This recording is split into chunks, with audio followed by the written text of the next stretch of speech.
45장 15절까지 말씀입니다.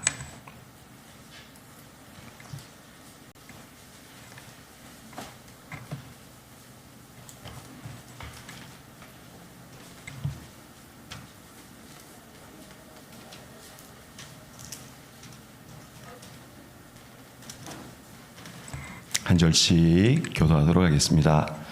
아버지의 생명과 아이의 생명이 서로 하나로 묶여 있거늘 이제 내가 주의 종 우리 아버지에게 돌아갈 때에 아이가 우리와 함께 가지 아니하면 아버지가 아이의 없음을 보고 죽으리니 이같이 되면 종들이 주의 종 우리 아버지가 흰머리로 슬퍼하며 수월로 내려가게 하리라. 주의 종이 내 아버지에게 아이를 담보하기를 내가 이를 아버지께로 데리고 돌아오지 아니하면 영영이 아버지께 죄짐을 지리이다 하였사오니 이제 주의 종으로 그 아이를 대신하여 머물러 있어 내 주의 종이 되게 하시고 그 아이는 그의 형제들과 함께 올려 보내소서. 그 아이가 너와 함께 가지 아니하면 내가 어찌 내 아버지에게로 올라갈 수 있으리까 두렵건대 제 해가 내 아버지에게 미침을 보리이다.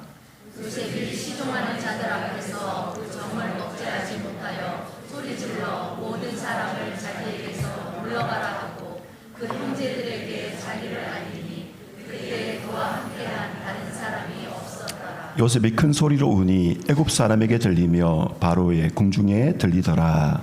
요셉이 그 형들에게 이르되 나는 요셉이라 내 아버지께서 아직 살아계시니까 형들이 그 앞에서 놀라서 대답하지 못하더라. 요셉이 형들에게 이르되 내게로 가까이 오소서. 그들이 가까이 가니 이르되 나는 당신들의 아우 요셉이니 당신들이 애굽의 판자라.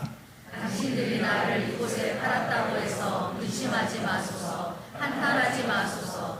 하나님이 생명을 구원하시려고 나를 당신들보다 먼저 보내셨나이다. 이 땅에 2년 동안 흉년이 들었으나 아직 5년은 밭갈지도 못하고 추수도 못할지라.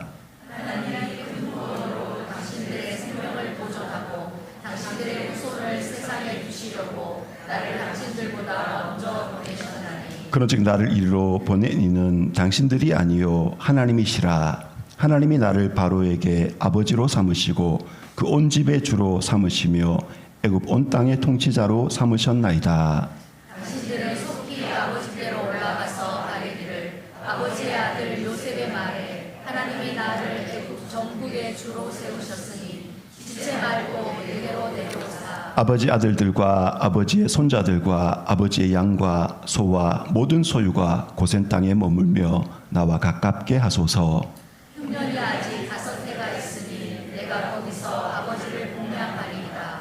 아버지와 아버지의 가족과 아버지께 속한 모든 사람에게 부족함이 없도록 하겠나이다 하더라고 전하소서. 당신들의 눈과 내 아우 베냐민의 눈이 보는 바 당신들에게 이 말을 하는 것은 내 입이라. 당신들은 내가 애굽에서 누리는 영화와 당신들이 본 모든 것을 다 내 아버지께 아뢰고 속히 모시고 내려오소서 하며 자기 아우 베냐민의 목을 안고 우니 베냐민도 요셉의 목을 안고 우니라. 요셉이 또 형들과 입맞추며 안고 오니 형들이 그제서야 요셉과 말하니라. 아멘. 참 좋으신 우리 하나님의 사랑과 또 위로와 응답이 우리 성도들 삶에 가득하기를 축복합니다. 우리 한 번 더 인사하실 때에 땅에서 하늘처럼 사십시다 이렇게 축복하도록 하겠습니다. 땅에서 하늘처럼 사십시다. 땅에서 하늘처럼 사십시다. 아멘.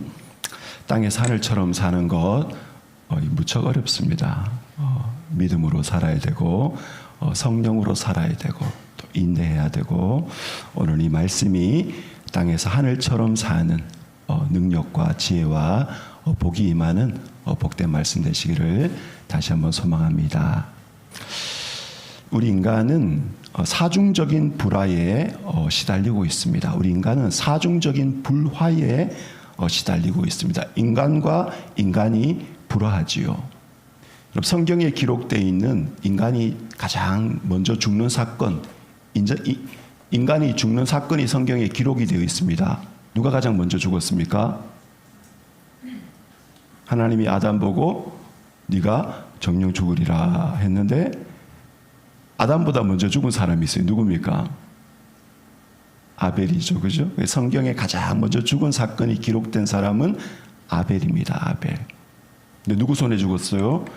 형제 손에. 그죠? 예. 그래서 사람과 사람은 불화하게 되어 있습니다. 하나님이 아담과 하와에게 어떻게 해요? 너는 내 남편을 사모할 것이고 내 남편은 너를 다스릴지니라. 이게 사모한다는 말이 뭐냐면은 남자를 컨트롤, 남자에게 여자가 우위를 가지려고 네가 남자를 네 맘대로 하려고 권력을 부리겠지만 결국은 남편이 너를 다스리게 된다, 이 뜻입니다. 그럼 권력 투쟁이 어디서 시작된다고요? 부부 간에 가족 간에. 그죠? 그러니까 우리가 어제 이제 아가서 말씀을 읽었는데 그 부부가, 남편과 아내가 정말 순결하게 뜨거운 열망과 열정을 가지고 막 남편 아내를 너무 열망하고 아내는 너무 열망하고, 그리고 어떻게 해요? 동산에는 꽃이 피었고 들로루가 펄쩍펄쩍 뛰어다니고, 그죠? 이런 거는 에덴의 회복이 없으면 안 되는 겁니다. 사람과 사람이 불화하게 되어 있어요. 이거는 그 사람이 나쁜 사람이어서 그런 게 아니고 우리 아내가 이상한 아내여서 그런 게 아니라 정상적인 남자, 정상적인 여자인데도 불화하게 되어 있고, 좋은 형, 좋은 아우인데도 불화하게 되어 있고, 좋은 친구 사이에도 사소한 걸로 서로 이렇게 뭐라고 할까요? 예, 이렇게 불화하게 되는, 우리 인간의 존재가 그래요. 우리 인간의 존재가, 인간과 인간이 불화하고 있습니다. 또 인간과 자연이 불화하고 있죠. 그죠? 예, 가시와 엉겅퀴가 나고, 예, 땅의 소산이 풍성하게 열매 맺는 에덴 동산이 어떻게 해요? 가시와 엉겅퀴가 나서 땀을 막 비 오듯이 여름에 흘려야 겨우 먹고 사는, 인간은 자연과 투쟁하는 이런 투쟁 단계에 들어와 있습니다. 어떻게 해요? 추위와 더위가 계속해서 인간을 위협하고 지진이 오고 환경이 파괴되고, 그죠? 또 우리 인간은 자기 자신과 불화해요. 자기 자신. 우리 인간이 나는 내가 참 좋아 이렇게 말하지만, 스스로 자기를 귀하게 여기고 자기를 만족하지만, 우리 인간 마음 깊숙한 곳에는 너는 살 가치도 없어, 너는 죽어 마땅해 라는 자기 정죄, 자기를 미워하고 자기를 혐오하고 열등감을 가지고 이런 마음들이 가득합니다. 무엇보다도 인간은 하나님과 불화하지요. 그래서 우리 인간은 사중적인 불화에 시달리고 있습니다. 성경은 그래서 이 불화한 인간이 하나님과 화해하고 이웃과 화해하고 자연과 화해하고 만물과 화해하는 그 화해의 스토리이고, 제가 발음이 안 되네요. 화해의 스토리이고 화해의 소망을 우리에게 이야기해 줍니다. 무엇보다도 하나님은 우리 인간과 화해하고 싶어 하세요. 여러분, 화해하고 싶어 하지 않는 사람하고 화해하고 싶어 하는 사람하고 누가 약자입니까? 먼저 손 내미는 사람, 먼저 화해하고 싶어 하는 사람이 약자죠. 그죠? 하나님이 우리와 관계 속에서 전능하신 하나님이 기꺼이 약자가 되어주시는, 그래서 아브라함아, 플리즈, 너 독자, 내가 사랑하는 아들 이삭을 한번 나를 믿고 한번 제물로 바쳐보지 않을래? 하나님이 약자가 되시는 거예요, 여러분. 그래서 하나님이 열어주신 이 화해의 길이 바로 하나님의 희생인 십자가입니다. 그리고 이 십자가를 믿고 이 십자가로 형성되고 이 십자가로 유지되고 이 십자가로 깊어지는 사랑의 공동체가 바로 가족 공동체고 교회 공동체지요. 여러분, 이익과 유익과 어떤 생산을 추구하는 이익 집단이 아니라 정말 사랑으로 그 관계 그 자체의 의미를 두고 있는 가족, 교회는 반드시 십자가의 뿌리를 박아야 되고 십자가로 유지되게 돼 있고 십자가로 그 관계가 깊어지게 돼 있습니다. 여러분, 정말 화목하고 기쁨이 있고 평안이 있는 가정을 조금만 뚜껑을 열어보면은 거기 폭풍이 몰아치고 있고 거기 갈등이 있고 거기 어려움이 있어요. 근데도 화평해요. 왜 그렇습니까?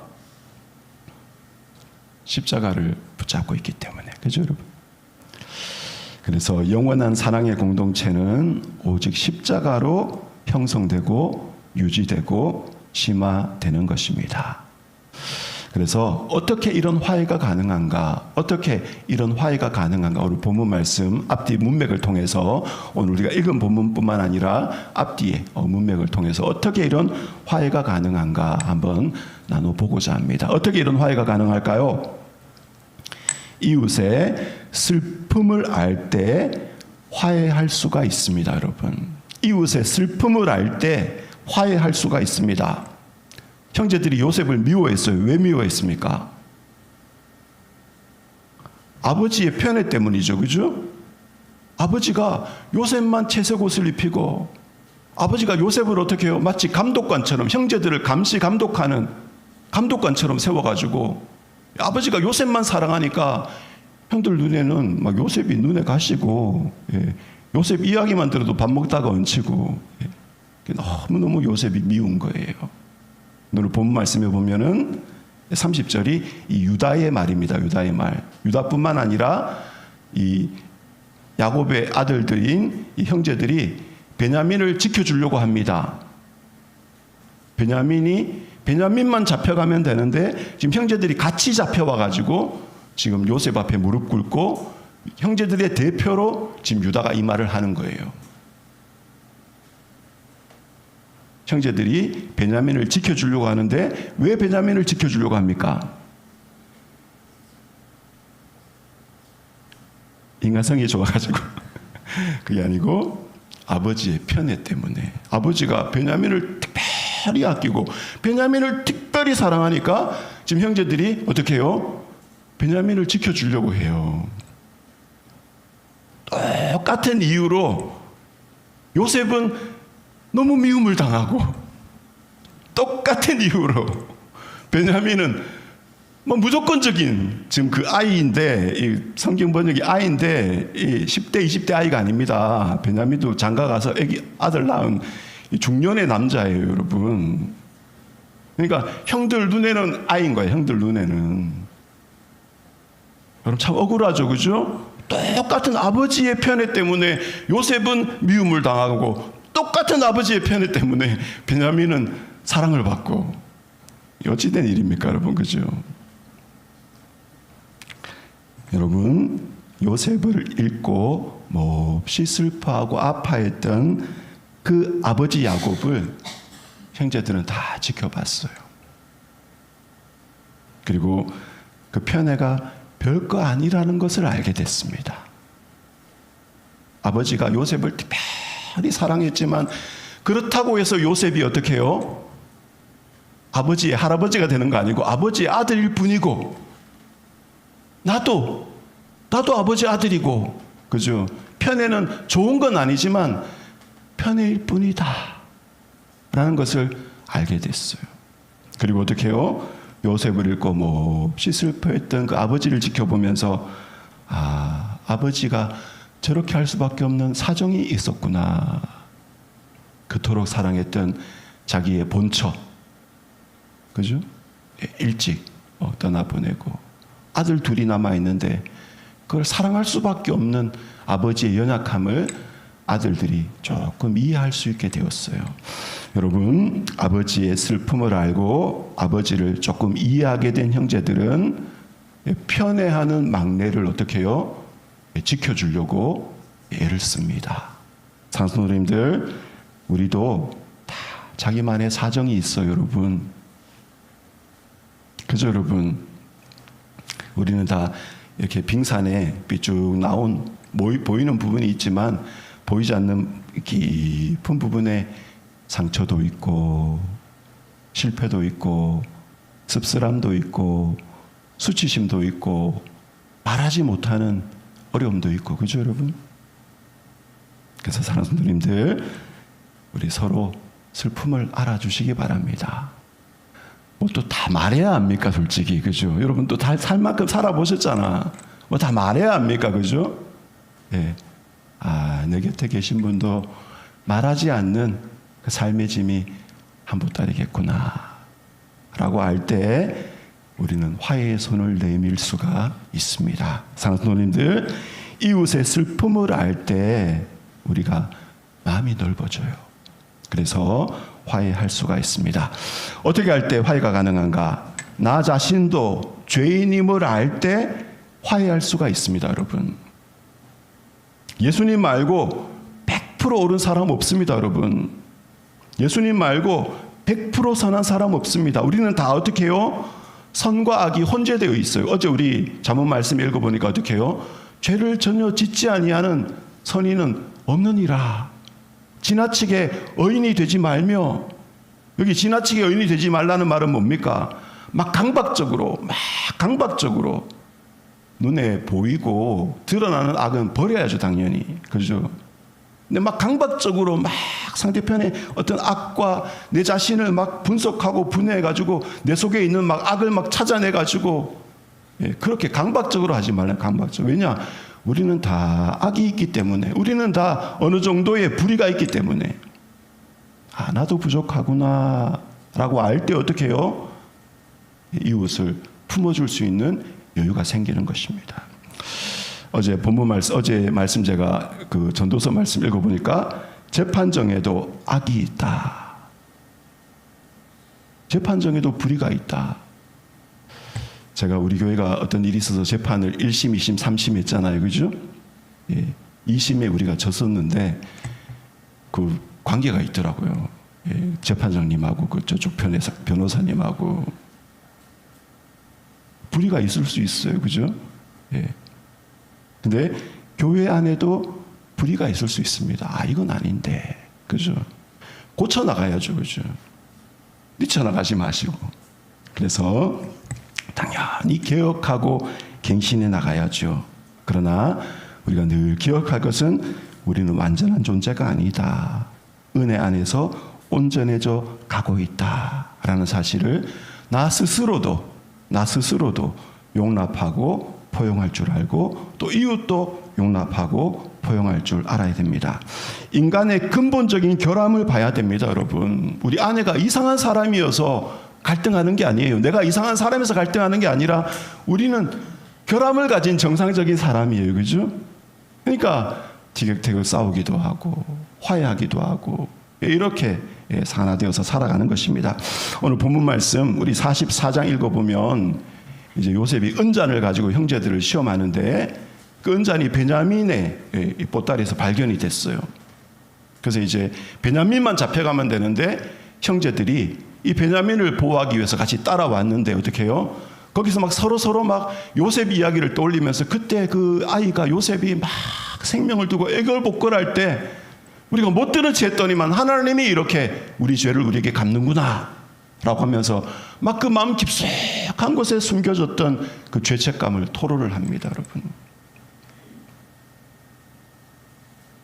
여러분 저라고 숨은 죄가 없겠습니까? 저라고 죄책감이 없겠습니까? 그죠, 여러분? 저라고 목사의 자격이 있어서 목사하겠습니까, 여러분?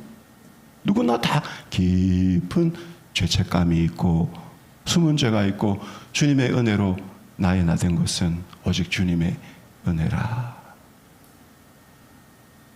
내가 나 된 것이 주님의 은혜이니 이분이 여기 있는 것도 주님의 은혜구나 라는 사실을 기억하고 우리는 화해할 수가 있는 것입니다. 내 인생을 향한 하나님의 계획을 믿을 때 비로소 화해할 수 있습니다. 요셉은 절대 권력을 가졌어요. 지금 파라오도 아버지라고 부를 만큼, 예, 그죠? 하늘에 나는 새도 떨어뜨리는 1인지하 만인지상의 이 대제국의 총리가 되었습니다. 요셉이 원수를 갚기로 마음을 먹었어요. 어떻게 하겠습니까? 닌자를 불러다가, 그죠? 밤에 쥐식, 그렇게 할 수도 있고, 어떻게 해요? 순회 판사를 파견해다가 어떻게 해요? 그 자리에서 직결 처분, 동생을 인신매매하다니. 구약 모세오경에 의하면 사람을 후리는 사람, 사람을 납치해서 파는 사람은 어떻게 해요? 사형에 해당합니다.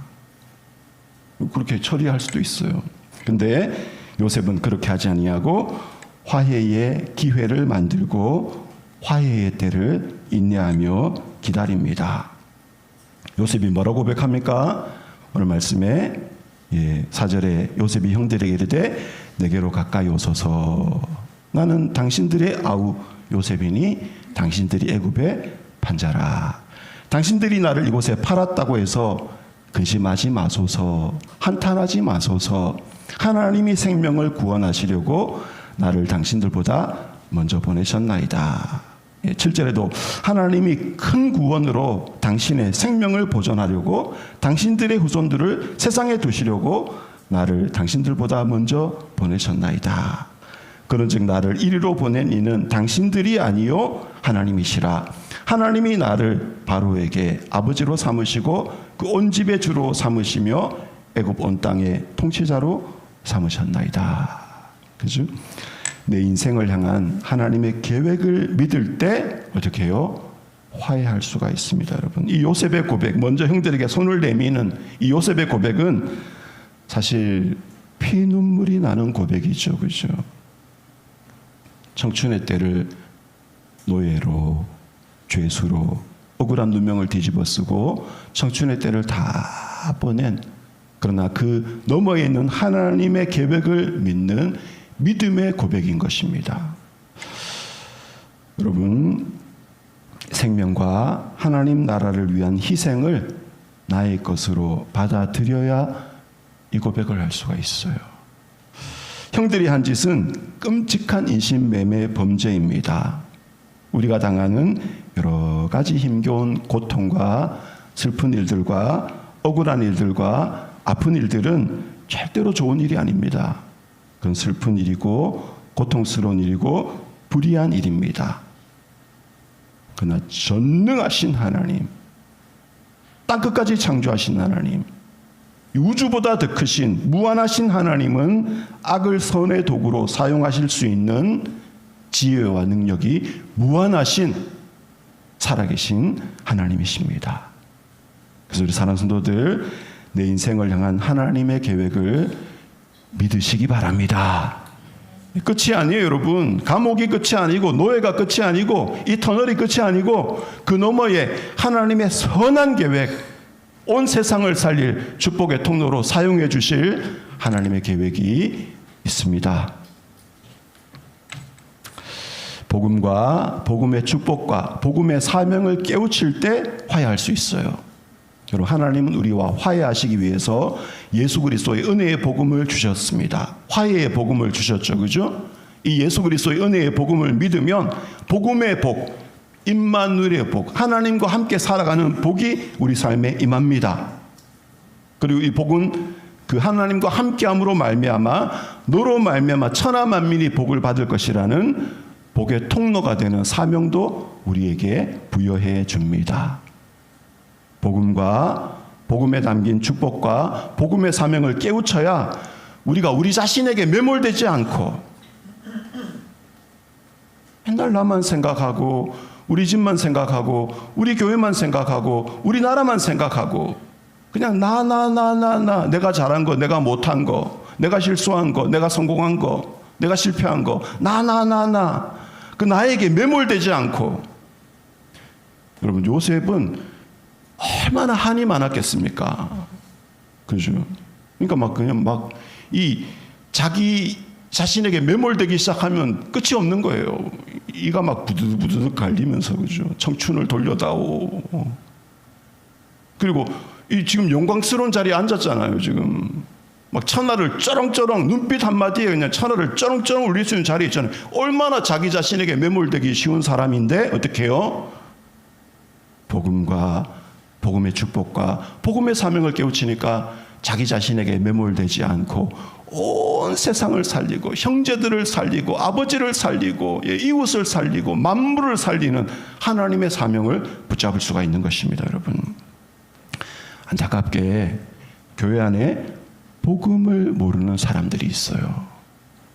안타깝게 교회 안에 복음의 복을 모르는 사람이, 복음과 함께 주어지는 임마누엘의 복을 모르는 사람들이 있어요. 안타깝게 교회 안에 이 임마누엘의 복과 함께 주어지는, 이제는 나만 바라보고 사는 것이 아니라 어떻게 해요? 이제는 내 한풀이로 사는 것이 아니라, 이제는 내 욕망을 이루기 위해서 사는 것이 아니라, 이제는 어떻게 해요?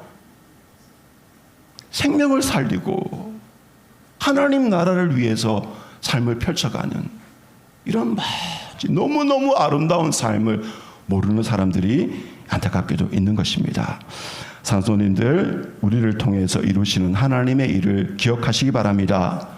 복음을 살아내고 복음의 아름다움을 드러내고 천하의 생명을 살리는 이 일을 위해서 하나님이 우리에게 고난도 허락하셨고 갈등도 허락하셨고 우리에게 복도 주셨고 우리에게 눈물도 주셨고 우리 삶을 지금까지 이끌어 오고 계십니다.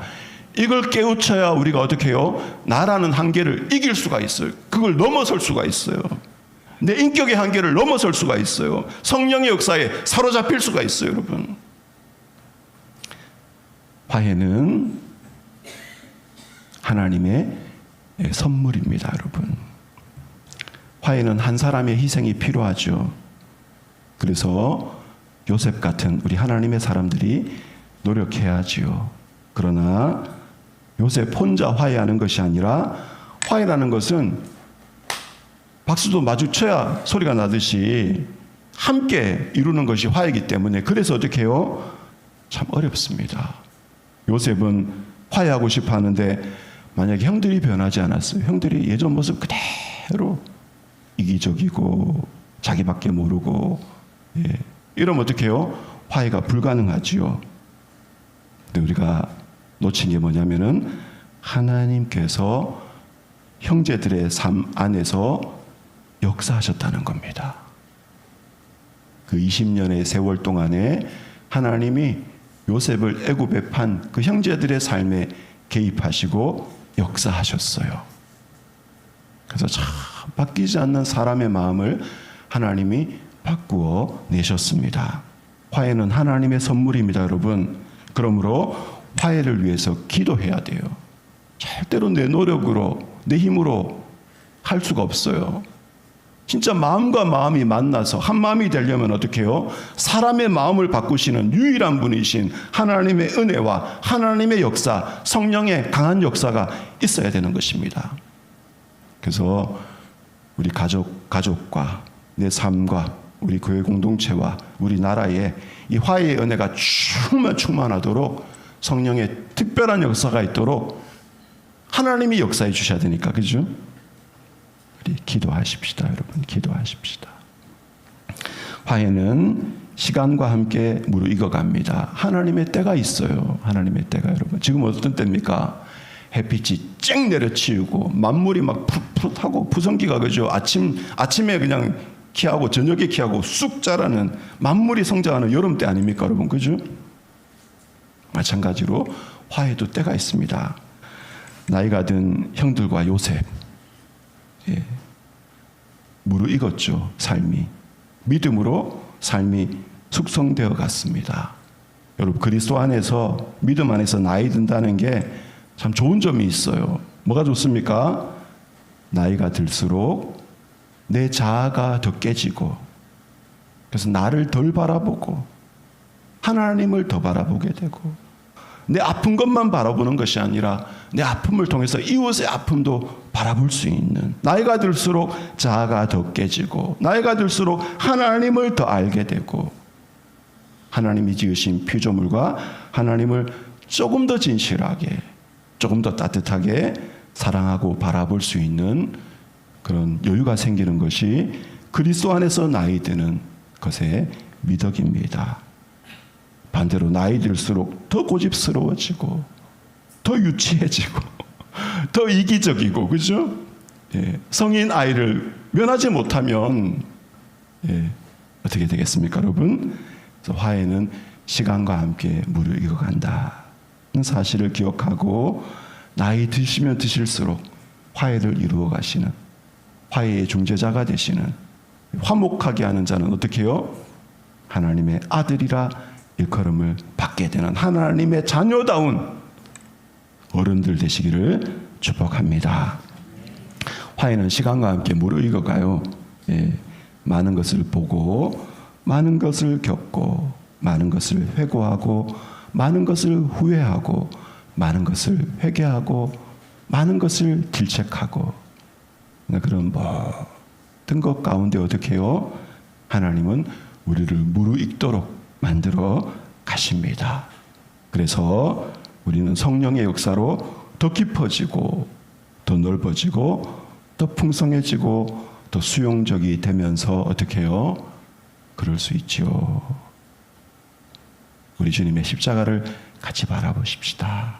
라고 십자가 아래로 서로 초대해서 한 형제가 되고 한 마음이 되고 하나님 나라를 함께 섬기는 아름답고 귀한 공동체 우리 이루어 가십시다. 요셉의 십자가는 어떤 십자가입니까? 화해를 이루어서 생명을 살리는 십자가. 그죠? 화해를 이루어서 생명을 살리는 십자가. 그 멋진 십자가 우리도 지고 가십시다, 여러분. 우리도 지고 가십시다. 말씀 적과 같이 기도하도록 하겠습니다.